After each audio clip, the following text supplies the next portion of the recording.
Et maintenant que j'ai proposé ce cadre ou ces quelques règles, peut-être je vais pour une fois commencer par les grands témoins. Peut-être ils peuvent avoir une formulation de questions. Comme ça, je n'encourrai pas le reproche de les avoir invités pour les bâillonner. Jean Marziou. Oui, bonsoir à tous et à chacun. Le thème démocratie et citoyenneté m'inspire une première réflexion. Est-ce que nous pouvons être citoyens dans une démocratie sans s'engager nous-mêmes, dans cette vie démocratique? Alors, c'est vrai qu'il y a en France un panel absolument extraordinaire d'associations de toutes sortes. C'est une manière de s'engager. Il y a aussi 36 000 communes et quelques dizaines de milliers d'élus locaux. C'est aussi une forme d'engagement. Et pour autant, on s'aperçoit, au fil des dernières décennies, en particulier depuis une quinzaine d'années, que le nombre d'engagements au niveau municipal ne cesse de baisser, à tel point que, à 1 an, 18 mois avant les prochaines municipales, on dit que pas loin de 50% des maires actuellement en poste envisagent de ne pas se présenter. Et puis la vie associative, comme nous l'avons pratiqué, Philippe Tugas et moi-même, au contact direct pendant plus de 40 ans de ces vies-là, ici ou ailleurs, de cette vie associative, on s'aperçoit aussi qu'elle attend de nouveaux bénévoles, elle attend de nouveaux engagements. Et donc la question qui m'interpelle là, au début de ce deuxième débat, c'est de se dire, est-ce que les Français sont prêts à se réengager, à montrer que cette vie démocratique, cette vie citoyenne à laquelle visiblement ils sont très attachés, et je les comprends parce que je participe au même attachement, est-ce que nous avons envie, nous-mêmes, individuellement, et parfois un peu plus collectivement, de s'engager à la faire vivre, à la faire perdurer, et peut-être que ce serait une des solutions, petites peut-être, plus grandes, je ne sais pas, aux difficultés que nous rencontrons aujourd'hui. Bonsoir. Bonsoir mesdames, bonsoir messieurs. Moi, c'est simplement une question qui me vient à l'esprit. Vous avez parlé de représentation des concitoyens. Et je voudrais qu'on s'interroge sur la notion de représentation. Qu'est-ce que c'est que représenter les concitoyens? Est-ce que c'est leur ressembler? Et simplement cela? Est-ce que c'est... Bien, écoutez, je vous laisse parler là-dessus, voilà, ainsi que les autres invités. Merci.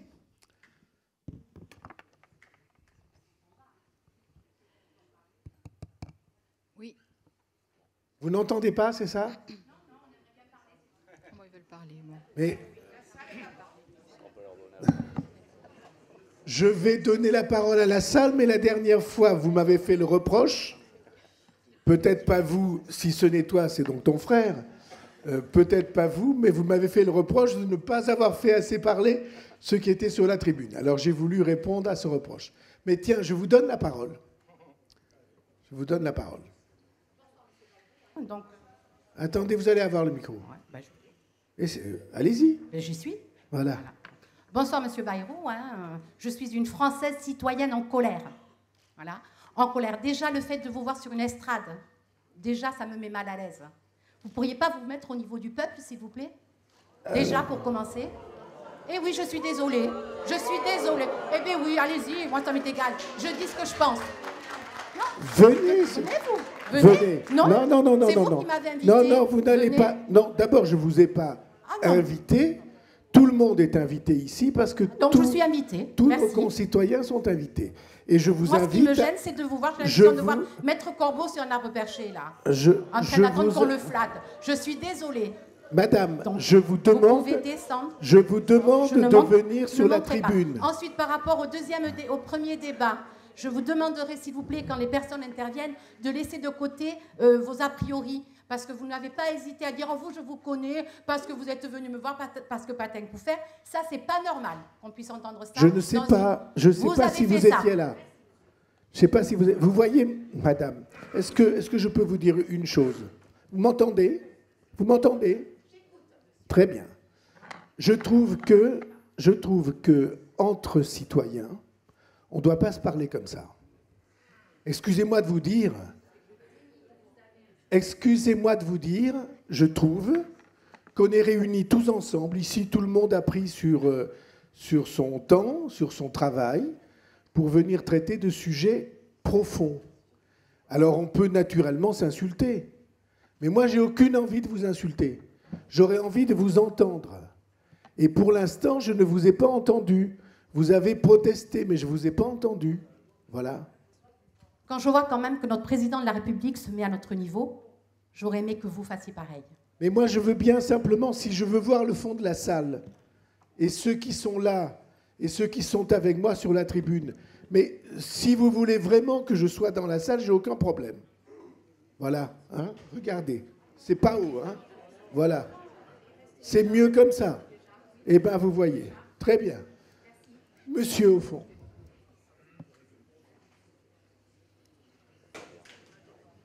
Ça marche. Oui. Bonsoir, monsieur le maire.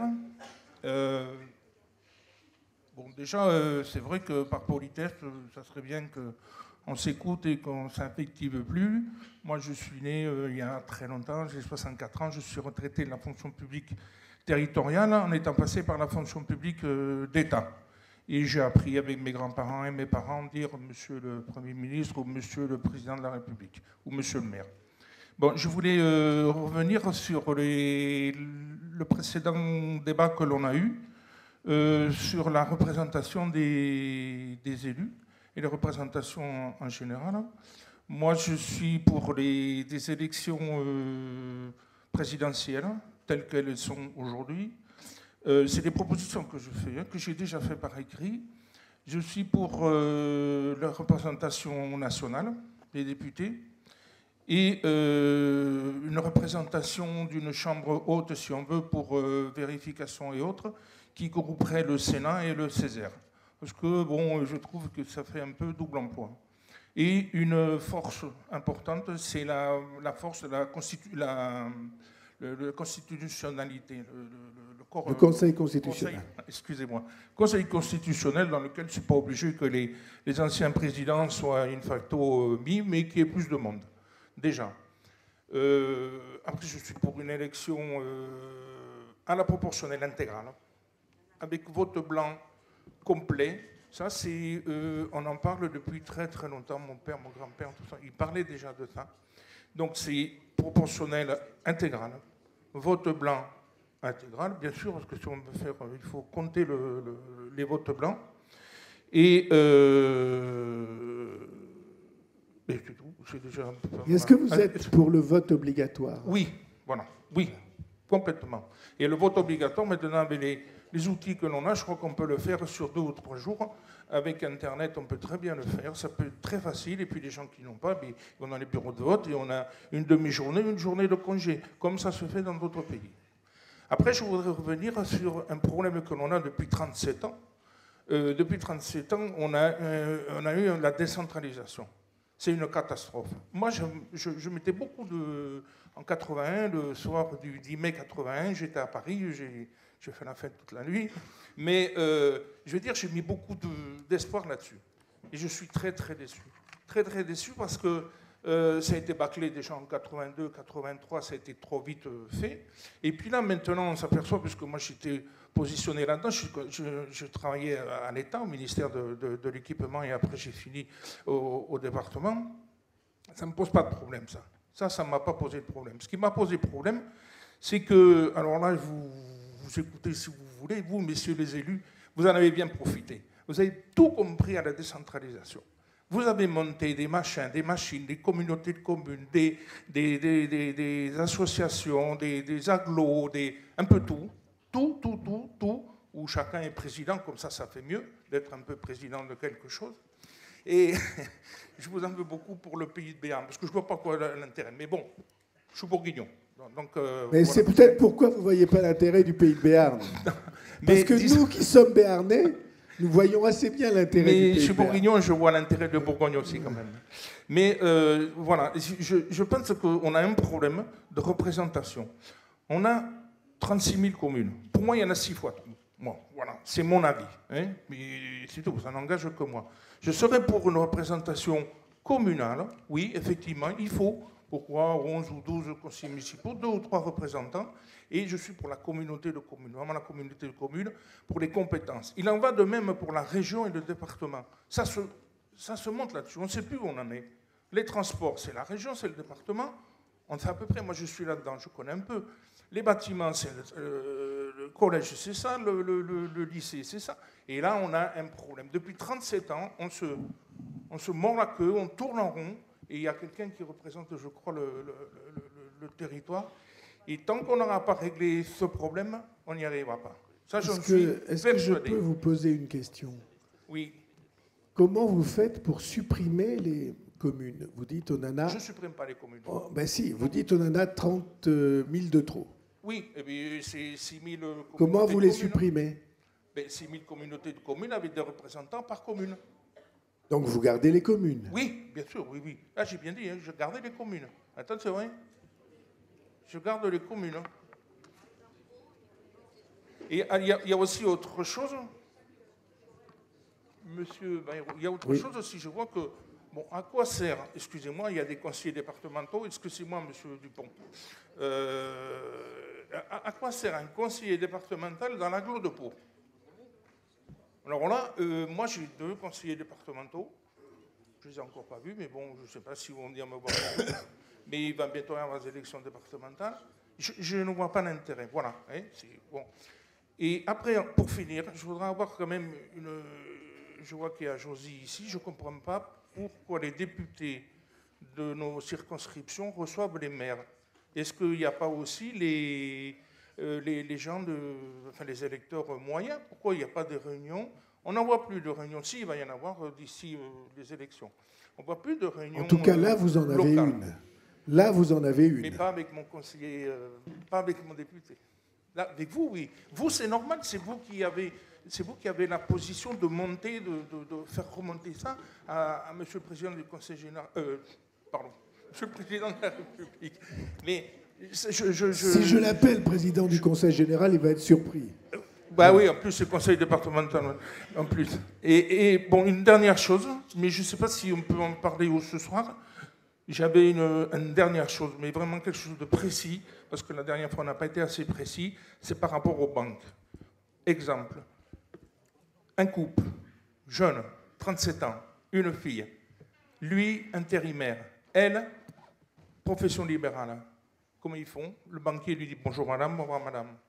Ça, c'est inadmissible. Les jeunes, ils ne peuvent plus acheter. C'est inadmissible. Je l'entends tous les jours, ça. Donc, il va quand même falloir un jour que nos élus... En plus, ce couple-là a les parents qui peuvent... Voilà, vous comprenez. Voilà, bon, merci. Merci. On va prendre... Monsieur au fond... Je vous ai tous vus, vous allez tous pouvoir parler. Bonjour, monsieur Bayrou. Moi, j'ai 2 questions. Expliquez-moi la différence entre une démocratie et une dictature. Et la loi anti-casseurs qui arrive derrière. Vous connaissez... Moi, je connais. Vous connaissez... Il y a une vieille plaisanterie sur ce sujet, que je ne recommande pas. Hein. Je la donne comme une plaisanterie. C'est un humoriste d'il y a à peu près 80 ans qui disait ça. Il disait, c'est simple, la dictature, c'est ferme ta gueule, et la démocratie, c'est cause toujours. Et donc c'est ça... C'est ce qui se passe en ce moment avec Macron. Ben, écoutez, en tout cas, vous êtes là pour vous exprimer, et moi, je préfère un pays dans lequel les citoyens peuvent s'exprimer à un pays dans lequel on les bâillonne. Et comme je vous ai dit la semaine dernière, Pourquoi autant de députés, autant de sénateurs? Ah non, mais ceci est une autre question. Mais vous avez été député, donc vous connaissez... Pourquoi votre, autant de députés, job. autant de sénateurs? Je me suis toujours battu pour qu'il y en ait moins. On peut carrément le supprimer, et la moitié des députés, on va gagner de l'argent.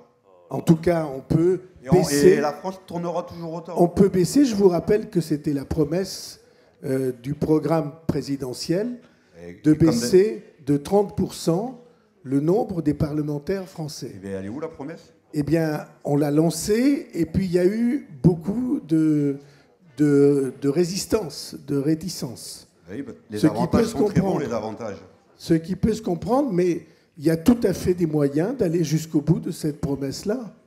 C'est tout à fait possible. Et on ne voit rien, à part nous taxer à nous, les petits, en permanence. C'est tout ce qu'on voit. Non, mais là, on mélange tous les sujets. Non, le sujet du nombre de représentants, du nombre de députés, du nombre de sénateurs, comme monsieur tout à l'heure le disait, le sujet des autres assemblées, du Conseil économique et social et les préfets, on en parle, les sous-préfets, les préfets, et environnemental. On en parle. Ben, on change de préfet tous les 1 an, comme ça ils ont la retraite. Hop, tiens, je te passe la passe. À ton tour. Non, mais c'est pas, voyez, c'est pas aussi truqué que vous le dites. Hein, il se trouve que il arrive que des gens soient à l'âge de la retraite, des choses qui arrivent aussi. Quelqu'un veut parler à la tribune? Non? Vous allez avoir la parole. Tout le monde va avoir la parole. Il marche. Oui, non, je voulais juste, pour éclairer un peu la question, pour répondre à la question de monsieur, une démocratie se définit par, je pense, 4 critères. Des élections libres, transparentes et compétitives, au suffrage universel direct, hommes-femmes. Question de l'âge, peut-être qu'il faudrait le baisser à 16 ans, je ne sais pas. 2, un pluralisme des opinions, des partis politiques, des syndicats, c'est fondamental. Ça veut dire qu'il y a des opinions qui sont différentes des autres et qu'elles doivent être respectées par rapport aux premières. Des droits de l'opposition, troisièmement. Et quatrièmement, un état de droit, c'est-à-dire la primauté de la loi, du droit, sur la force. Et ces 3... Alors je rajouterai moi un petit 5e critère qui est la complexité. Le monde est complexe, il n'est pas simple, il n'est pas blanc-noir, il est souvent très gris. Et cet élément de complexité est, à mon avis, un élément des 5 critères d'identification d'une démocratie. Et c'est cumulatif. Dès lors qu'il en manque un, ça commence à craindre très fort. Et hélas, comme monsieur le maire l'a dit, quelques pays européens avec une vraie tradition démocratique se sont récemment engagés dans des processus qui ne remplissent pas les 4 critères que je viens d'évoquer. Voilà. Monsieur. Bonjour tout le monde. Voilà, la question que je pose, c'est sur la liberté de la presse. Quand on voit ce qui s'est passé avec Mediapart, où un procureur est venu leur demander leurs sources, et ils ont dû dire non. Et parallèlement à ça, le contre-pouvoir par rapport aux élections. C'est-à-dire que M. Macron, il est élu, il n'y a pas de souci, mais seulement avec un référendum populaire, c'est-à-dire un référendum qui, à partir de 500 000 personnes, dirait on est d'accord là-dessus, on peut se mettre d'accord, on veut proposer une loi, ou on n'est pas d'accord sur ce point de décision. C'est le contre-pouvoir normal d'une démocratie. Et nous, on ne l'a pas. Donc, monsieur, voilà, il y a le problème de la presse. La presse, c'est le 4e pouvoir, avec des intrusions directes de la présidence, parce que le procureur, enfin, c'était un homme, un administratif qui est venu demander les sources. Et donc, le pouvoir de la presse, et avec aussi, quand on voit, par exemple, les affaires de Benalla, qui sont... où c'est un scandale, dans la mesure où, là, il y a encore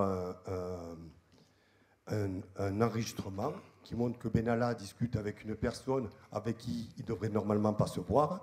Et dans cet enregistrement, ils disent comment faire pour cacher les preuves. Donc normalement, la justice devrait dire « Attendez, vous n'avez pas le droit de vous voir, vous voulez cacher les preuves, on vient vous voir de suite, et puis normalement, pour vous empêcher de vous voir entre vous, on vous met en prison. » C'est qui est la règle normale. Et là, ce n'est pas du tout le cas. On a vraiment la sensation que ce soit le fait du prince. Monsieur décide que pour Benalla, c'est non. Monsieur décide que s'il va aller chercher chez les journalistes les sources, il le fait. Et puis, il n'y a aucun contre-pouvoir que pourrait être, dans une démocratie, le référendum. Voilà. Alors, moi, je pose des choses. Deux informations. La première, le référendum d'initiative citoyenne, il ne s'appelle pas comme ça, mais dans la Constitution, il existe. Il n'est pas appliqué. Excusez-moi, il existe, mais je crois qu'il faut qu'il y ait 4 500 000 personnes oui, qui signent une pétition, non, mais et qu'il y ait un tiers ou si deux vous tiers, me laissiez finir la c'est phrase, n'importe quoi. Il existe et on peut adapter les seuils. Mais il n'existe pas Pour dans la l'instant, réalité du fait de ces seuils.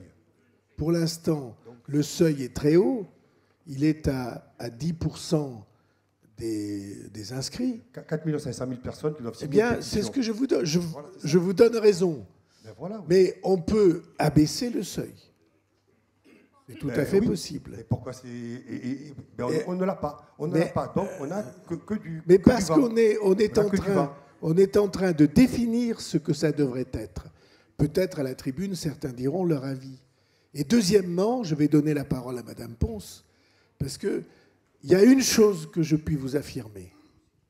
Pour avoir exercé des responsabilités, il n'est pas vrai que le pouvoir puisse, en quoi que ce soit, influer sur les juges. Ah, sur les juges, oui. Mais là, c'est un procureur. Donc, ce n'est pas un juge qui est venu à Mediapart leur demander les... Madame Pons. Il était accompagné... Madame Mediapart, de leur allocution, disait... de toute façon, ce n'est pas normal. Il y a un gros problème de presse, là.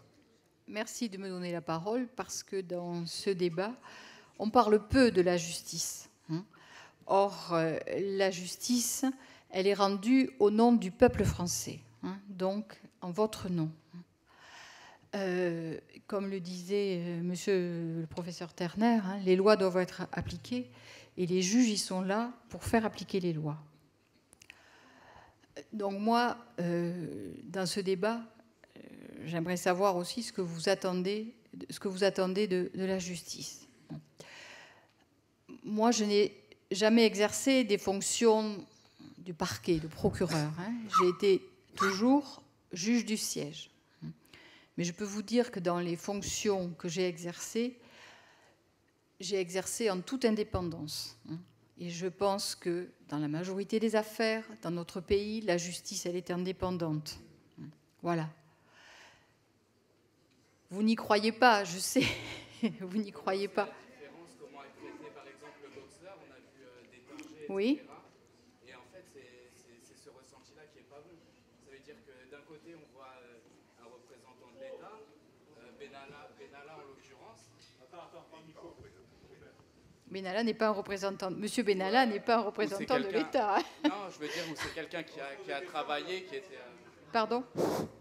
C'est quelqu'un qui travaillait quand même pour Monsieur Macron. Pour le président de la République. C'était un collaborateur. Symboliquement, c'est quelqu'un qui a du pouvoir pour le citoyen ou celui qui regarde la télé.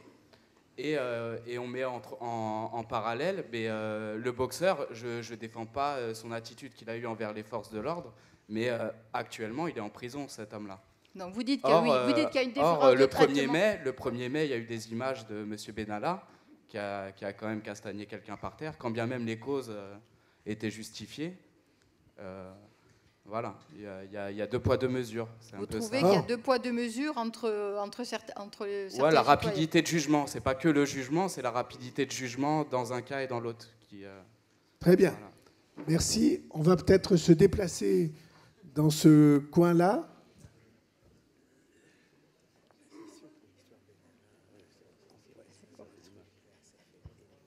Alors j'ai une question par rapport à l'élection de l'Assemblée nationale. Actuellement, elle est réduite au suffrage universel direct et majoritaire. Tout le monde, ou plusieurs, souhaitent la proportionnelle pour que, si éventuellement le président de la République dissolvait l'Assemblée nationale, s'il n'y a pas une réforme constitutionnelle qui permet la proportionnelle, est-ce qu'il ne faut pas auparavant que cette Assemblée nationale-là vote la proportionnelle. Et donc, en premier, ne faut-il pas une réforme constitutionnelle qui pourrait définir d'autres modalités, hein, mais cette question, premièrement. Deuxièmement, certains ont parlé de décentralisation. J'en connais un bout, mais je ne vais pas m'étaler. Je milite pour la suppression des départements et la déconcentration administrative avec un dégraissage de l'administration centrale. Voilà, je ne veux pas monopoliser plus la parole. Merci beaucoup. Alors, pas une opinion, une information. La loi électorale est ce qu'on appelle une loi simple, c'est-à-dire que l'Assemblée nationale peut faire adopter une nouvelle loi électorale. La proportionnelle intégrale, si on voulait, il suffit que l'Assemblée nationale, aujourd'hui élue, actuelle, la vote, et la règle électorale changerait. Ça n'est pas une loi constitutionnelle, c'est pas dans la Constitution, ça n'est même pas une loi. Il y a un certain nombre de lois qui ont des processus d'adaptation particuliers, mais ce n'est pas le cas de la loi électorale. C'est une loi simple. Ça, c'est une information. Quant à département, région, dégraissage de l'État et tout, c'est de vraies questions. Moi, je pense qu'il faut réformer profondément l'État, mais c'est une opinion, ça, ce n'est pas une information. Monsieur. Oui, on parle de démocratie. Comme Cynthia Fleury a très bien dit nos paroles Ben Le Monde, la démocratie, il y en a autant que de constitution. Le problème de la Constitution française, c'est quand même l'élection à 2 tours majoritaire. Ça fait d'une part que le président, une fois qu'il est élu, il fait un peu ce qu'il veut parce qu'il a la majorité au Parlement, mais j'insisterai aussi sur le fait que les maires élus ont la majorité des délégués dans leur conseil municipal. Donc, une fois élus, ils n'ont pas de contre-pouvoir pendant tout la... Enfin, en tout cas, au moment du vote, les membres de mon opposition qui sont là vont oui, mais ils protester. Mais vous avez la majorité au niveau des votes. Je vais vous dire un secret que vous ne répéterez pas, mais on est entre nous ici. 95% des délibérations à Pau sont votées à l'unanimité. Et pourtant, je vous assure que ce sont des opposants parfois flamboyants. Donc, c'est simplement, je vais tout vous dire, je crois que c'est parce que les dossiers sont plutôt bons et qui sont plutôt de bon sens. Mais d'une façon générale, il faudrait quand même mettre au moins un petit peu de proportionnel, un minimum. Bon, sachant qu'il ne faut pas tomber dans la Troisième République. Mais dans une ville comme Pau, il y a une part de proportionnel. Le scrutin municipal, Olivier d'Artigol qui est là, il est élu dans l'opposition. Le système électoral, il est très aussi. Le système électoral, il est très simple. On vote dans une ville hein, pour le conseil municipal. On vote. Ceux qui ont la majorité obtiennent la majorité des sièges. Et l'autre moitié est répartie à la proportionnelle. Donc, il y a les deux. Hein. On va peut-être aller dans ce coin-là. Madame. Mais tout le monde va parler. Tout le monde va parler. Bonsoir tout le monde. Moi, je vais rester moins technique. Voilà, la meilleure représentation pour moi, c'est celle que fait le... Ne me mettez pas à l'écran, mettez plutôt Pau capitale humaine ou un truc comme ça. Eh bien, je vous félicite. Donc, les meilleures représentations que je préfère, c'est celle qu'offre le théâtre. Je trouve que là, on peut parler de représentation. elles parlent de nous, elles sont des... Ils et elles sont des passeurs de débats. Donc c'est là où je me reconnais, moi. Maintenant, on est dans un débat, comme le fait notre président de la République, comme vous le faites, Monsieur Bayrou. C'est-à-dire que ceux qui nous invitent ce soir, ils ont réponse à tout. Alors que moi, je préférerais qu'on ait des questions. Et ma première question, ça serait peut-être que l'on réfléchisse ensemble, mais ce soir n'y suffirait pas, mais qu'on réfléchisse ensemble à qu'est-ce que c'est que la démocratie. Et avant, je dirais bien une phrase des Shadocks que moi j'ai bien connue quand j'étais plus jeune, parce que quand même ce débat-là ce soir est utile. Ils disaient, les Shadocks, qu'il vaut mieux pomper, même s'il ne se passe rien, plutôt que de risquer qu'il se passe quelque chose de pire en ne pompant pas. Donc cette phrase, elle est de Jacques Rouxel. Je l'aime bien parce que c'est un débat auquel je ne crois pas, mais ça va mieux en mettant un peu quand même. Et alors, je trouve aussi que ce mouvement des Gilets jaunes, il est quand même inédit dans depuis qu'on roupille de quinquennat en quinquennat. Il faut dire que depuis 30 ans, 40 ans peut-être, c'est le bon roupillon. Et le mouvement des Gilets jaunes, il est juste génial, mais ça, c'est pas de moi. C'est l'anagramme des lettres Gilets jaunes. Quand vous les mélangez, ces lettres-là, pourrez vous y amuser, on obtient... le mouvement reste le mouvement, juste et génial. Je trouve ça magnifique. Je l'ai donc appris, ça, en allant à l'Assemblée citoyenne hebdomadaire, où c'est le vrai bazar, parce qu'on ne sait pas faire. On bégaye, on se fatigue, on ne sait pas ce que c'est que le débat, mais on s'y essaye. Bon. Notez-le, Monsieur Bayrou, soit vous mettez de temps en temps votre gilet jaune, parce que c'est un mouvement fluo récent, et quand on le met, ça aide à réfléchir, la nuit, mais le jour aussi. Donc ça, c'est bien. Après, la démocratie, il n'y en a pas beaucoup sur la planète de la démocratie. Il n'y en a pas beaucoup parce que tout simplement, il me semble, moi, que c'est une utopie, et ça, il faut qu'on en ait. C'est une utopie qui ne peut se mener qu'avec un magnifique chantier, toujours en mouvement, jamais atteint, sinon ça ne serait plus une utopie. Une utopie, pour moi, c'est quelque chose où il n'y a pas obligation de résultat, mais plutôt peut-être obligation de moyens. Donc il y a du boulot. Mais nous, en France, nous ne sommes pas, ça aussi je l'ai appris en allant à l'Assemblée citoyenne du mardi, nous ne sommes pas une démocratie, puisque quand on parle grec, démos, kratos, c'est la souveraineté par le peuple. C'est pas ce qu'on pratique. Alors on croit qu'on est une démocratie. Moi, je me suis amusée à écouter les émissions de radio et c'est souvent qu'on entend qu'on est un pays, alors plutôt démocratique, on emploie l'adjectif. On n'est pas une démocratie, ça n'existe pas. On est une république, ça, il y en a beaucoup plus, mais république, c'est encore quelque chose d'intéressant à visiter parce que ça veut dire la chose publique. Et la chose publique, ma foi, ça se fait aussi avec tout le monde.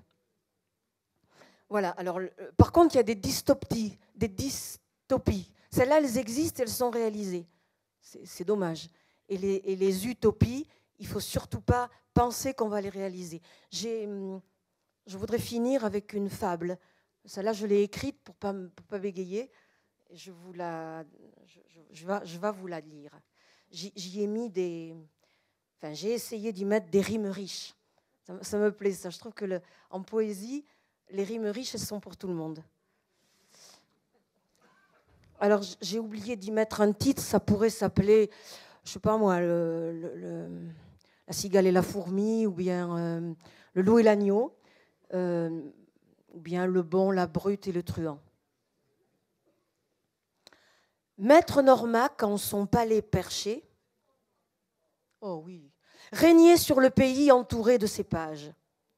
Moi, citoyenne de mon gilet vêtu, tenais un tout autre langage. Et bonjour, Jean de Peu, Jean de Pau. 12e samedi que nous pensons tout haut. Sans mentir, si tout ce tapage résonne à tous les étages, virons ces républiques au service des rois. À ces mots, l'aristo se sent tout de guingois. Et pour cacher son désarroi, donne partout du bec et fait son grand débat. L'Assemblée ici réunie, je saisis et vous dis, pour faire un bras d'honneur à la vieille République, il n'y a qu'à leur en faire voir de toutes les couleurs. Tricoton arc-en-ciel, ce pull démocratique. Jaune et Gilles, mais pas que. Slogan juste génial pour fédérer nombreux. Allumer contre-feu et relire Bourdieu. Et fissage conclu, aux ordres ou pas du roi, tous les violents des rues pourront se pélayer, mais sans se tromper de proie.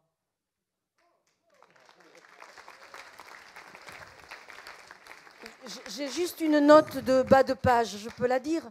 Ben oui, vous êtes parti pour ça. Dans les fables. Vous êtes parti pour ça, oui. C'est une note de la maison d'édition. Hein.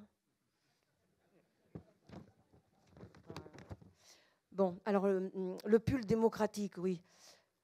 Pour le tricoter, il faut avoir plusieurs brins, je crois.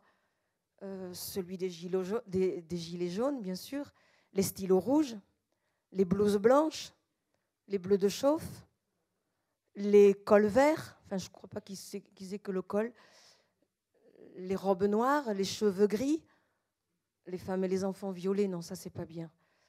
Les suites oranges d'unicité, et puis il y a dernièrement les gilets roses, les assistantes maternelles, je crois.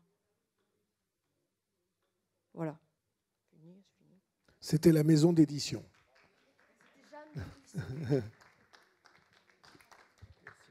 Bien. Monsieur au premier rang là-bas.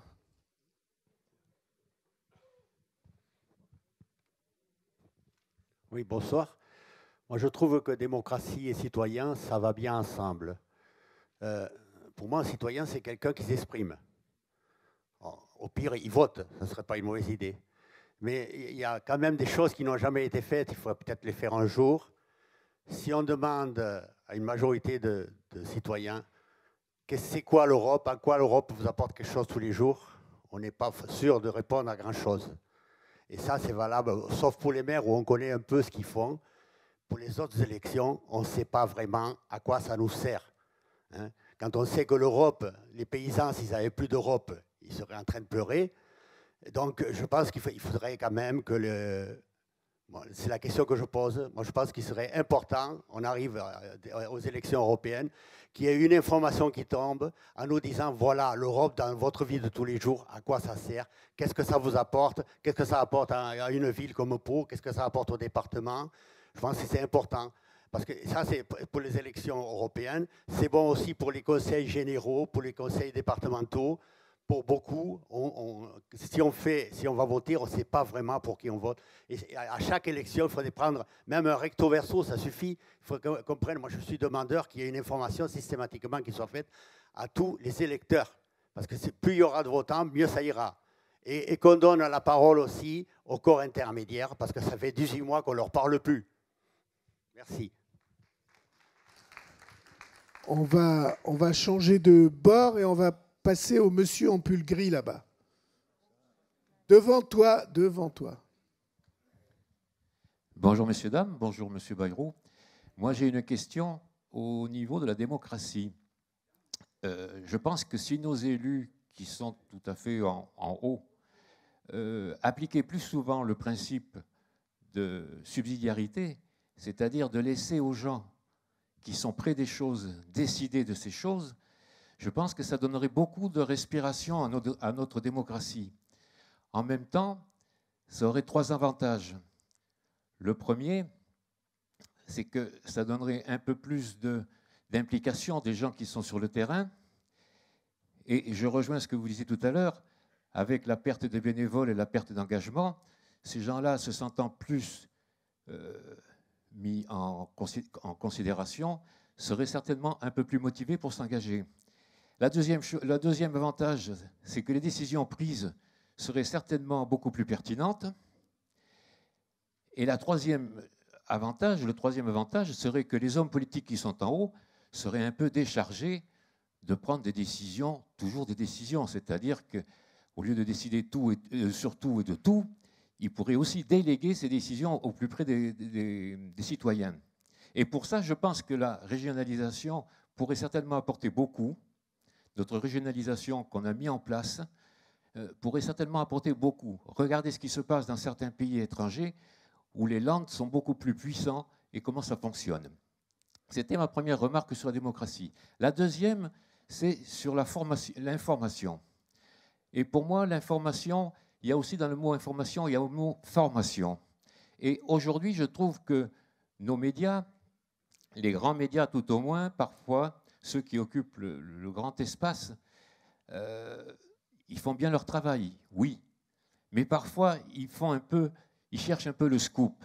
Et nos médias, parfois, sont plutôt des souffleurs d'écume.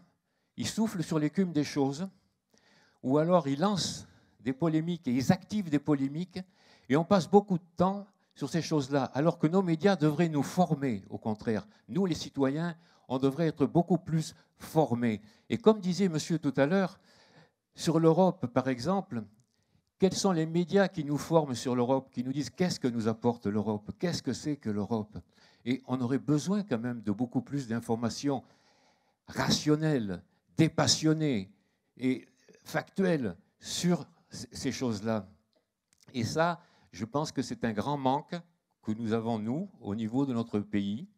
Et on pourrait beaucoup plus aider les citoyens à élever le niveau des citoyens. Parce qu'aujourd'hui, quand on nous parle de l'Europe, ou même si on parle aussi de l'économie, en économie, en France, on n'est pas très très bon, nous les citoyens. On ne connaît pas toujours beaucoup sur l'économie. Et quand on entend l'économie via les médias, c'est souvent via les méfaits de l'économie, tout ce qu'il y a de méchant dans l'économie. Et alors que l'économie, c'est quand même elle qui nous fait vivre. Et je vous demande, vous les médias, formez-nous, informez-nous, oui, mais formez-nous, amenez-nous des éléments, faites-nous progresser. Merci. Merci.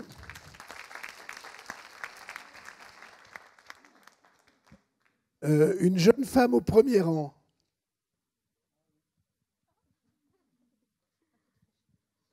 Bonjour, je voulais prendre la suite de l'intervention du monsieur à propos de la subsidiarité, en même temps du rôle de l'État.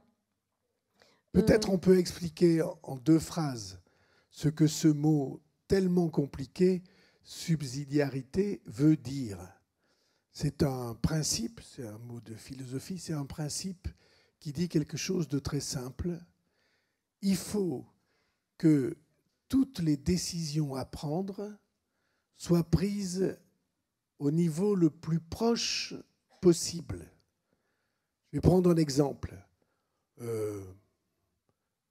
L'organisation de la circulation dans une ville, ça se fait au niveau de la ville, au niveau de proximité.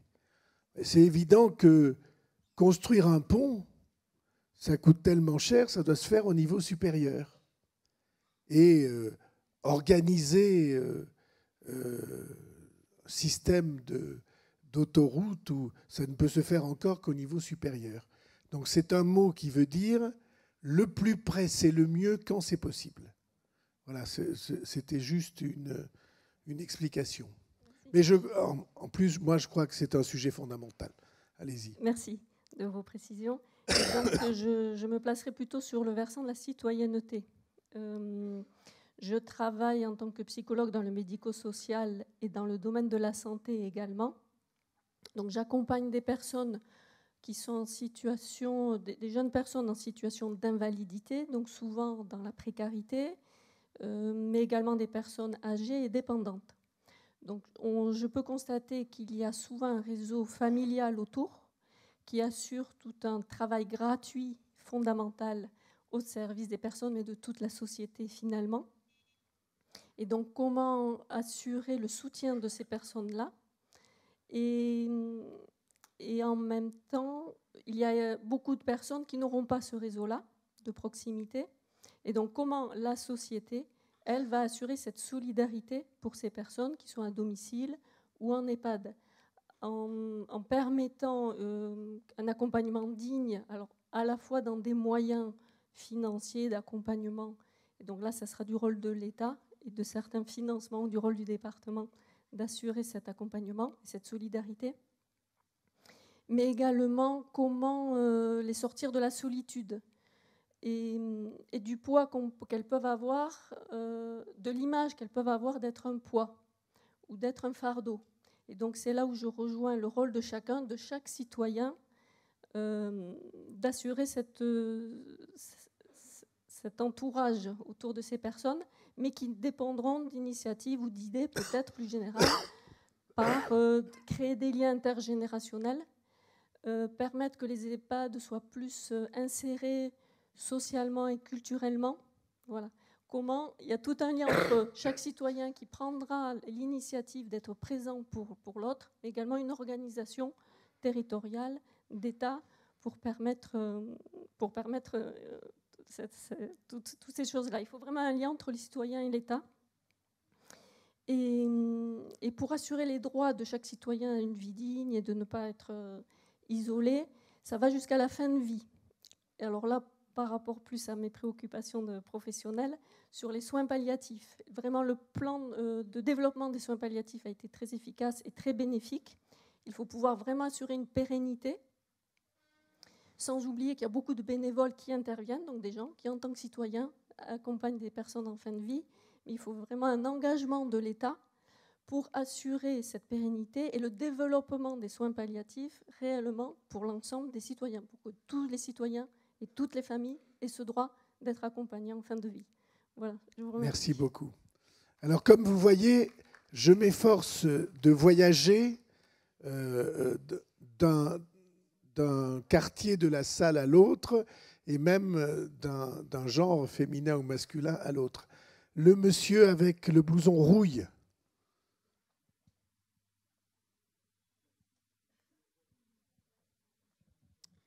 Oui, bonsoir à tous. Je constate que dans notre pays, il y a un grand nombre de strates administratives. Je ne suis pas certain que ce nombre ait diminué au cours des dernières décennies. Je pense que c'est plutôt le contraire et que ça ne rencontre pas forcément le cœur ou l'esprit des concitoyens. Et je pose la question, je ne suis pas capable d'y répondre, mais je la pose tout de même. Quelle strate faudrait-il supprimer?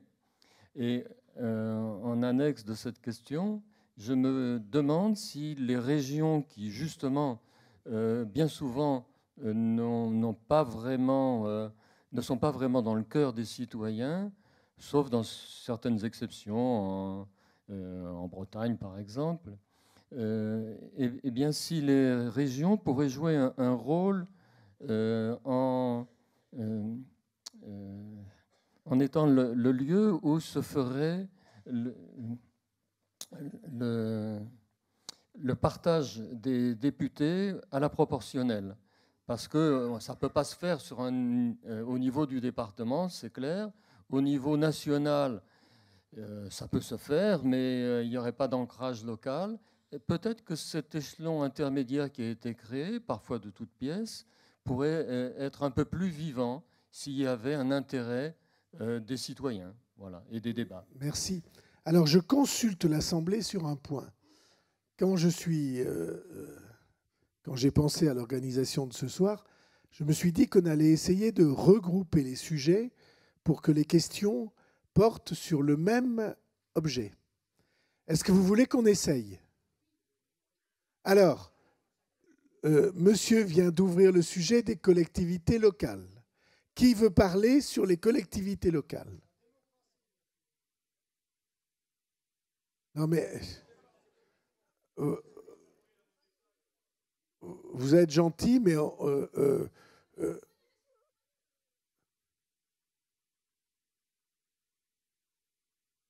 Madame, vous avez déjà exprimé ce genre de choses. Excusez-moi, j'essaie de mettre... je parle de ceux qui sont là. J'essaie de mettre de l'ordre. Alors, ce n'est pas parce que Madame, ça n'est pas parce que vous n'êtes jamais venu que vous avez des leçons à donner. Vous ne savez pas comment ça se passe. Oui, mais je vais vous donner la parole. Alors, je reconsulte, on va voter. Je reconsulte l'Assemblée qui veut qu'on regroupe les sujets. Ben, ça, c'est la démocratie. Qui est contre? Qui est contre? Bon, il n'y a plus... Mais on est... C'est toute la soirée sur la démocratie. Toute la soirée. Qu'est-ce que c'est le principal de la démocratie? Mais on n'en a pas. On en a déjà parlé.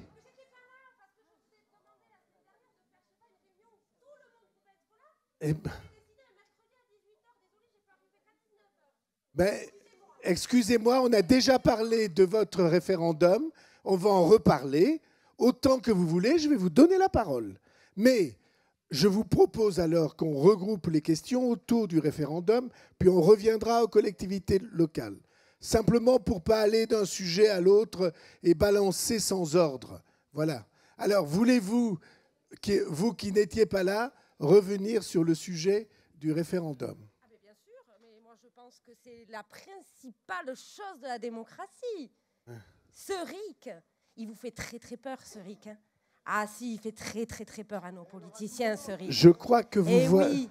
Je crois que vous ne voyez pas les choses comme elles sont, mais allez-y. Ah, ben alors dites-moi, un débat, on parle tous les deux. Vous n'êtes pas obligé d'attendre que j'ai fini pour qu'on discute. Allez-y. Non, mais moi... Allez-y, répondez. Je ne veux pas du tout défendre une opinion. J'ai dit, avant que vous ne soyez là, ce référendum, dans la Constitution, il existe. Ah, lequel? Celui qu'on a voté non à 55%, que M. Nicolas Sarkozy, la droite, la gauche, les Verts, le MoDem ont finalement rejeté notre non. Et mis le oui. C'est celui-là que vous me parlez? Non, ne faites pas de cinéma. J'ai pas envie de faire du cinéma. Ah, mais c'est pas du cinéma. Moi, je vous réponds. Il se trouve, puisque vous m'interpellez moi, il se trouve que je n'ai pas voté le traité de Lisbonne. Précisément pour cette raison-là. Ah bon?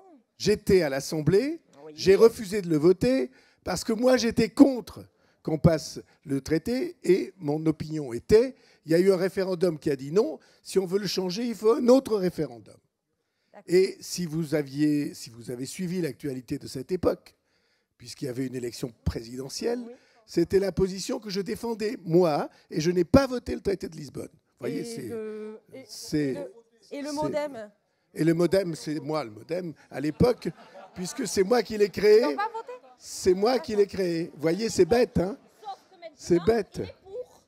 C'est bête. Le problème, c'est que maintenant, vous êtes pour. Pourquoi? Vous êtes pour l'Europe. Hein. Mais vous voyez... Le traité de Lisbonne. Mais oui, mais on mélange tout. Mais oui, on mélange. Oh, Madame Poitou, s'il vous plaît. S'il vous plaît, Madame Poitou, parce que niveau démocratie, quand on s'abstient à voter une loi comme celle pour les casseurs, je suis désolée, mais on ne vient pas me parler de démocratie. Ben excusez-moi, elle a le droit. S'il vous plaît. Elle a le droit. S'il vous plaît. Elle a le droit.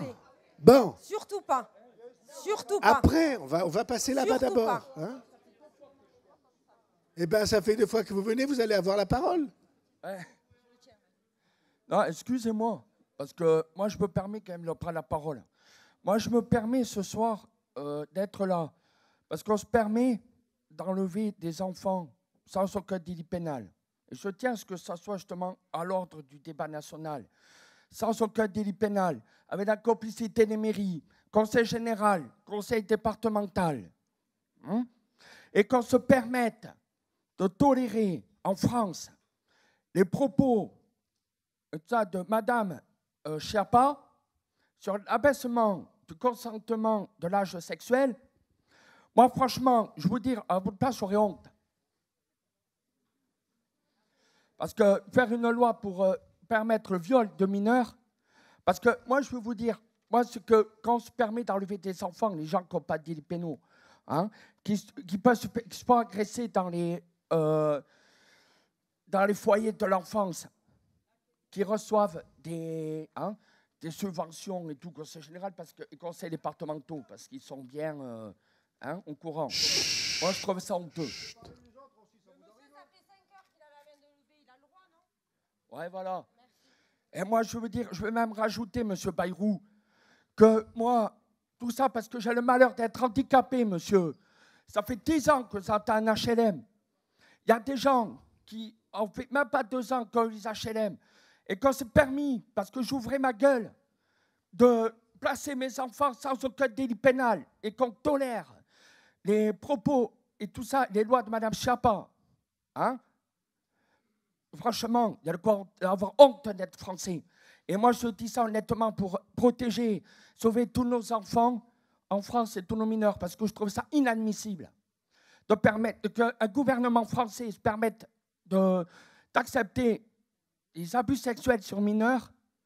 Non, mais franchement, il faut être vraiment très bas. Vous voulez m'écouter une seconde d'homme à homme. Ouais. Ce n'est pas vrai que le gouvernement accepte ou favorise les délits et les agressions de mineurs. Madame Schiappa, elle n'a jamais... je vous dis ça, ce n'est pas pour faire une polémique.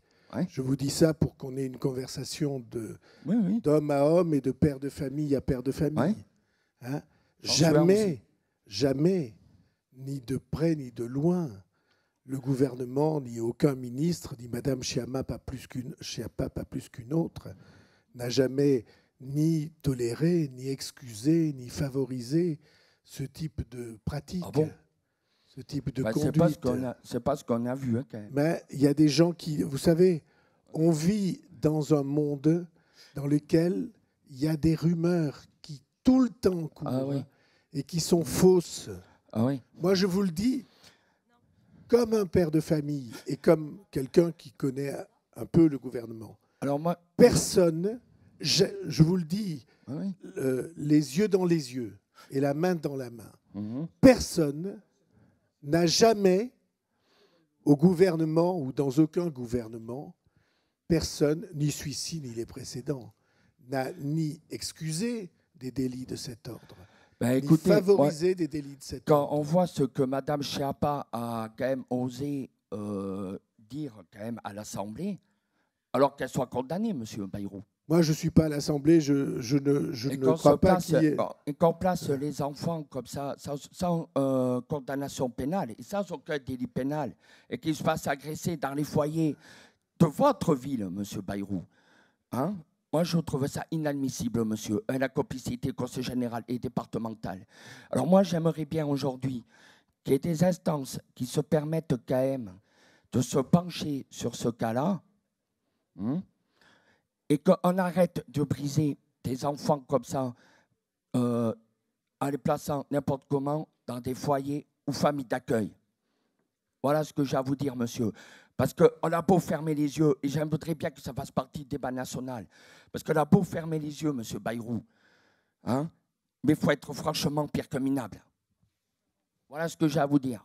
Et si vous êtes un bon maire, monsieur Bayrou, j'aimerais bien que vous jetiez un peu un œil là-dessus et que, voilà, moi, je n'ai fait honnêtement aucun délit pénal, monsieur Bayrou. Hein? Voilà. Je vais vous dire. Je suis un père de famille aussi. Je vais vous dire ce que je pense. C'est le sujet, c'est un des sujets les plus douloureux et difficiles qui existent. Parce que je sais très bien, j'imagine très bien ce que c'est de se faire enlever provisoirement, j'espère, un enfant, des enfants. Écoutez, moi, je vais vous dire honnêtement ce que m'a répondu le juge des enfants, monsieur Bayrou. Un handicapé a juste le droit de vivre. Un handicapé a encore moins le droit d'avoir des enfants, monsieur. C'est pas possible qu'on ait dit ça. Écoutez. Oui, je suis gilet jaune. Oui, non mais... Et je vous le dis honnêtement, monsieur Bayrou. Je n'ai pas oublié que Madame Ponce va pouvoir parler parce qu'elle est magistrat. Enfin, peut-être que vous l'avez ressenti comme ça. Hein. Elle me l'a dit, madame. Hein, peut-être.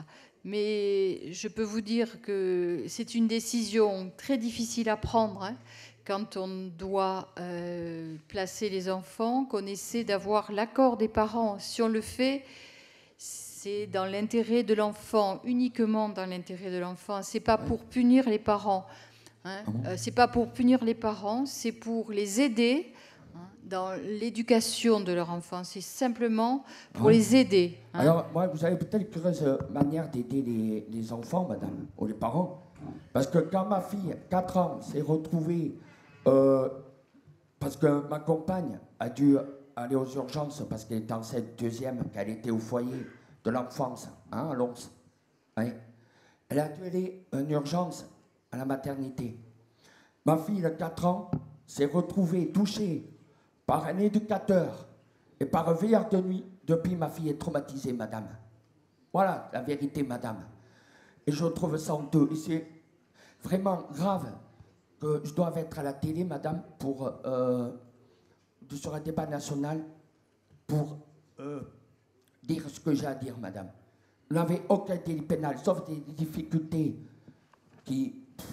voilà, parce qu'on a eu un peu d'aide. Hein. Ils ont fait des rapports contre nous. Le plus grand des bassesses, madame. Hein? Et tout ça sur le couvert conseil départemental et général. Et de la justice, madame. Hein? Résultat, il y a 1 an et demi, j'ai dû aller en urgence à l'hôpital. Rien que ça à cause du stress. J'ai failli rester, madame. Hein? Mes filles, mes 2 filles, sont complètement bousillées à cause de ça. Comment, honnêtement, dans une ville, dans un pays que la France, où on parle de démocratie, on parle de dictature, enfin, on parle de démocratie, on parle de droits de l'enfant, de droits de l'homme, hein? Ne parlons pas des gilets jaunes, hein, parce que je peux en parler, qu'on se font crever les yeux, ou pire, hein, et le reste, enfin, et les enfants, les droits de l'enfant qui sont bafoués comme ça. Comment on peut avoir des ministres, un président, on peut avoir des maires, tout, on peut avoir une justice comme ça, et le reste, et tolérer ça en France. Merci Moi, beaucoup. je le dis honnêtement. Bon, merci beaucoup de m'avoir écouté. Monsieur.